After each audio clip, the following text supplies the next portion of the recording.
Bom dia, turminha, tudo bem? Então, vamos lá, eu espero que esteja tudo bem e que você esteja animado. Show preguiça, hein? Hoje ainda é quinta-feira, sexta-feira tá chegando aí. Vamos lá, abrindo a sua apostila na parte de geografia, na página 205, onde nós vamos estar fazendo a leitura de diferentes lugares, diferentes hábitos. Como nós estamos vendo, né, nas páginas anteriores, nas aulas anteriores, a gente está falando sobre o que? A sociedade e o meio ambiente. Então, vamos lá.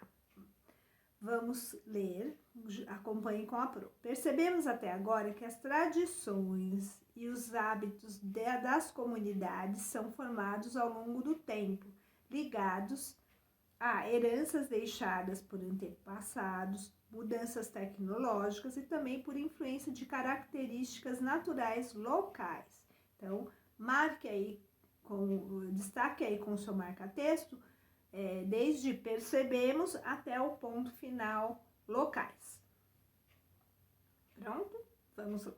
Um exemplo são as vestimentas. Em locais mais frios, as pessoas costumam usar roupas mais pesadas e que as mantêm aquecidas. Já em locais com temperaturas elevadas, as roupas são mais leves e permitem maior ventilação do corpo. Então, a gente já percebeu aí que, dependendo do lugar, a gente vai ter diferentes hábitos, né? Aqui, um exemplo são as vestimentas, né? Determinado local, dependendo da temperatura, você vai usar uma determinada roupa, uma determinada vestimenta. Se é um local quente, você vai usar roupas mais leves. Se é um lugar frio, você vai usar roupas mais quentes. E assim, nós vemos que vai haver, diferentes lugares, diferentes hábitos. E esses hábitos a gente adquire, né? Os hábitos da comunidade, a gente viu que são formados ao longo do tempo, né? Ligados às heranças deixadas pelos antepassados, pelas mudanças tecnológicas que estamos tendo e também pela influência característica natural do local onde vivemos. Desta maneira, as diferentes comunidades acabam por adquirir hábitos de vida diversos, dependendo do local onde vive. Então, marque aí. Desta maneira, as diferentes comunidades acabam por adquirir hábitos de vida diversos, dependendo do local onde vive. Então, depende do local onde vive, os hábitos vão permanecer ou vão se modificar. Outras características podem influenciar os diferentes hábitos de uma comunidade, como o seu tamanho. O aumento do número de habitantes de uma comunidade acaba por impedir que os seus membros conheçam pessoalmente aos outros. Já nas comunidades com menos pessoas, é bastante comum que quase todas se conheçam. Então, nós podemos observar que se for uma comunidade pequena, a possibilidade de você conhecer todas as pessoas que fazem parte daquela comunidade é maior. Agora, se a comunidade for muito grande, você não vai ter como conhecer todas as pessoas que fazem parte dessa comunidade. Um exemplo é a nossa escola, a nossa comunidade escolar. A nossa escola é uma escola pequena, tem poucas salas. Então, uma sala de cada ano, né?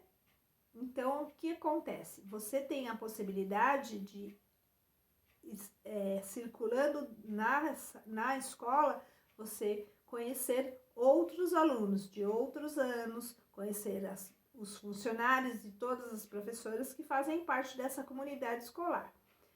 Se você vai para uma escola maior, onde há mais salas de aula, mais alunos e mais professores, você vai ver que você vai ver que vai ser impossível que você conheça todos os alunos que fazem parte daquela comunidade escolar.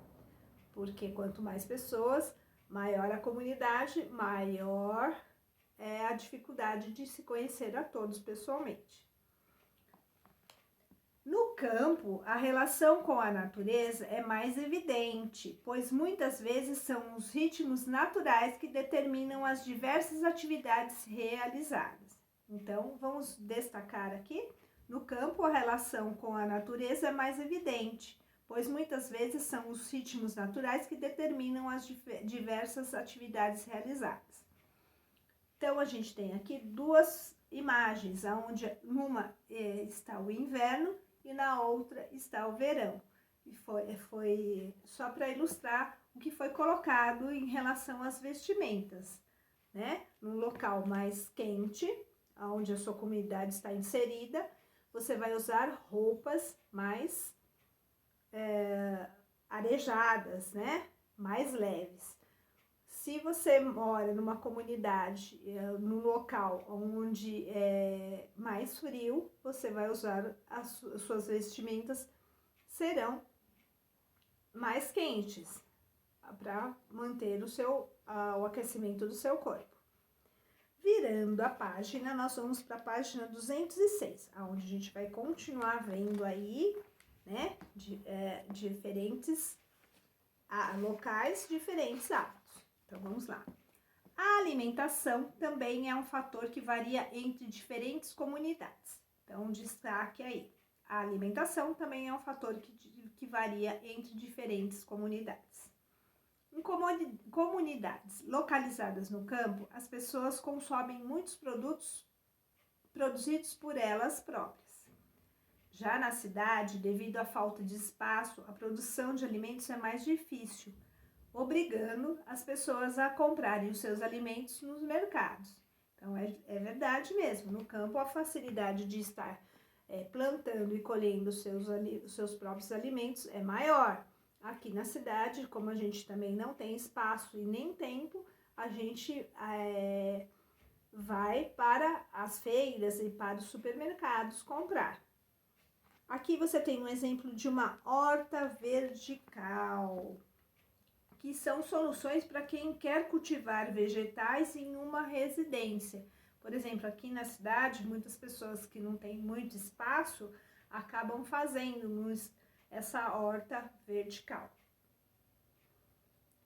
Outro fator característico do campo são as festas e comemorações, muitas delas ligadas a eventos religiosos, que reúnem muitas pessoas em confraternizações com músicas, danças, jogos e comidas típicas. Então, marque aí. Outro fator, até comidas típicas, no ponto final. Então, um outro fator cultural aí que caracteriza o campo são festas e comemorações ligadas até a eventos religiosos, que reúnem muitas pessoas e que trazem confraternização com música, comidas típicas, danças e até jogos. A cultura também guarda características próprias no campo. Por exemplo, a música, geralmente chamada de moda de viola, ou música caipira, que fala da lida, da roça e do contato com a natureza. Então, há uma diferença musical também, né? O ritmo das músicas é diferente das pessoas das comunidades, né? Que vivem no campo e as da cidade também. Aqui a gente tem uma imagem de uma família, né? Um horticultura em Manacapuru, em Amazonas. E como a gente pode observar, o contato com a natureza e com a terra é uma característica marcante do campo. As pessoas do campo têm essa facilidade, né? Esse privilégio de ter mais contato com a natureza e com a terra também. Na página 207, você vai fazer o seguinte, eu vou estar falando aqui para vocês, vou estar colocando aqui, ó, na seção Aprender Brincando, o professor vai colocar uma música que se chama Vida no Campo, cantada pela dupla Pena Branca e Chavantin. Preste muita atenção à letra. Então, eu vou estar colocando um videozinho com esta música para que você possa estar ouvindo, prestando atenção na letra e também respondendo aqui oralmente essas perguntinhas. Você percebeu que a letra da música fala sobre coisas do campo? É uma pergunta. Da vida nas fazendas, nas conversas e no trabalho com a lavoura? E aí? Né? Primeiro vamos ter que ouvir para vocês poderem estar respondendo oralmente aí essas duas perguntinhas. Com base nas informações da letra da música, desenhe no quadro a seguir como é a vida do campo. Então, você vai estar fazendo um desenho, ouvindo esta música e retratando aqui através do desenho. Virando a página, nós vamos para a página 208, aonde continuamos com a nossa leitura. A cidade apresenta uma grande mistura de povos, costumes, comunidades e maneiras de se viver. Então, marque aí. A cidade apresenta uma grande mistura de povos, costumes, comunidades e maneiras de se viver.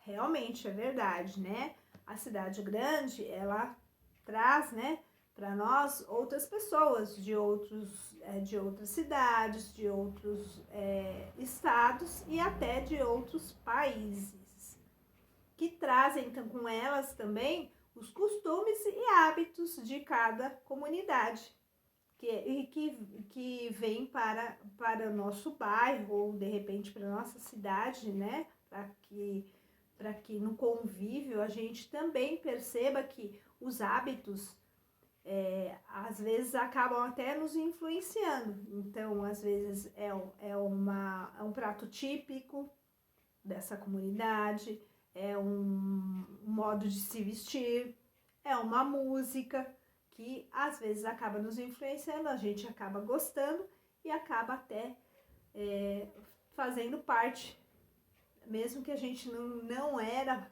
parte dessa comunidade, a gente acaba até fazendo um pouquinho, né, dessa parte. Por exemplo, o povo, a comunidade japonesa, né? Nesse caso, eles vêm de outro país, do Japão. Eles trouxeram muitos alimentos, né, na culinária deles, japonesa. A Pro gosta. Então, de vez em quando, eu vou comer, né, vou me alimentar com a culinária japonesa.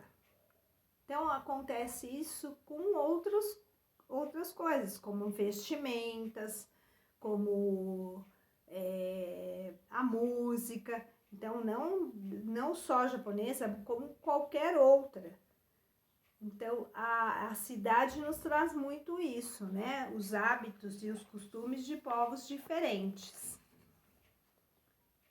As residências estão mais próximas, bem como organizadas em ruas asfaltadas e com calçadas, redes de iluminação e edificações. A cidade, as comunidades que moram na cidade são diferenciadas, por quê? Porque já começa pelas casas, que são mais unidas, né? Uma do lado da outra, as ruas já são asfaltadas, já temos iluminação, e temos grandes construções, né? Grandes edificações. Os povos da cidade geralmente têm menos contato com a natureza, uma vez que esta muitas vezes se encontra restrita a parques e bosques. Então, marque aí, os povos da cidade geralmente têm menos contato com a natureza, uma vez que esta muitas vezes se encontra restrita a parques e bosques. E é verdade, né? Nós que estamos aqui na cidade, a gente não tem um contato tão direto com a natureza, a não ser quando a gente vai para parques, para bosques, passear, né? Quando a gente vai frequentar um parque ou um bosque, aí a gente tem um contato maior com a natureza. Seja ela através das árvores, né, do gramado, dos lagos. Então, é onde a gente tem a maior parte, assim, maior contato com a natureza, diferentemente das comunidades do campo. Além disso, as comunidades se divertem de diversas maneiras, em parques, cinemas, museus, shopping centers, zoológicos, bares, clubes e etc. Nossas cidades temos toda essa diversão, bem diferente das comunidades do campo. Aqui a gente tem a imagem do Parque Ibirapuera, aqui em São Paulo.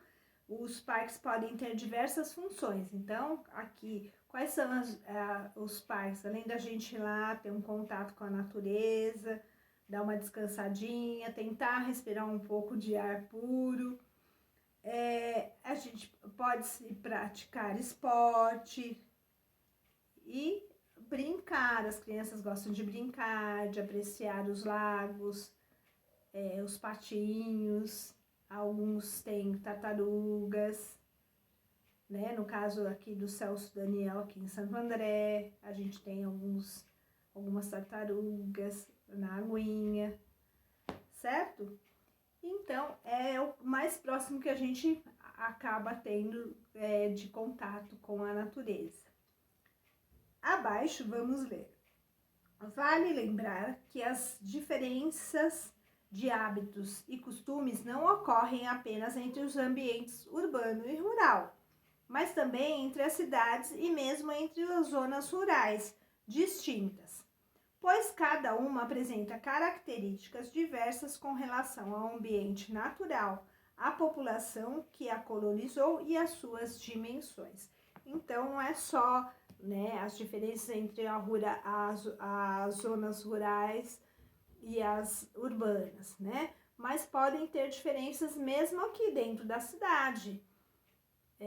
De cidade para cidade, a gente tem diferenças também, né? De acordo aqui com a população, de acordo com quem a colonizou e também de acordo com a dimensão, ou seja, com o tamanho de cada cidade.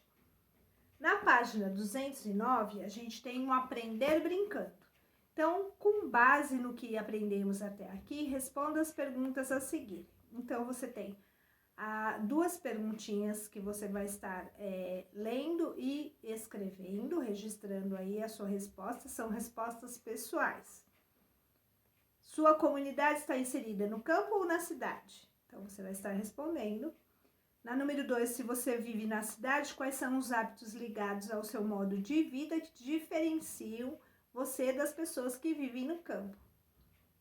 E na número 3, você vai estar indo até o material de apoio da página 41, vai estar recortando as imagens e colando aqui nos espaços a seguir para construir um bairro ou uma comunidade. Ou seja, o bairro é uma comunidade, né? Então, bairro / comunidade, mãos à obra. Então, é o que você vai estar fazendo aí. Virando a página, você vai para a página 210, onde a gente vai estar finalizando a nossa apostila do terceiro bimestre de Geografia. E você vai estar respondendo aqui, agora você já sabe. Então, usando os lápis azul, amarelo ou laranja e vermelho, você vai estar classificando aqui. Você vai estar lendo e pintando de acordo. Se você sabe, você pinta de azul. Se você tem dúvida, você vai pintar de amarelo ou laranja, porque essa é uma dúvida que a gente tem aqui, né?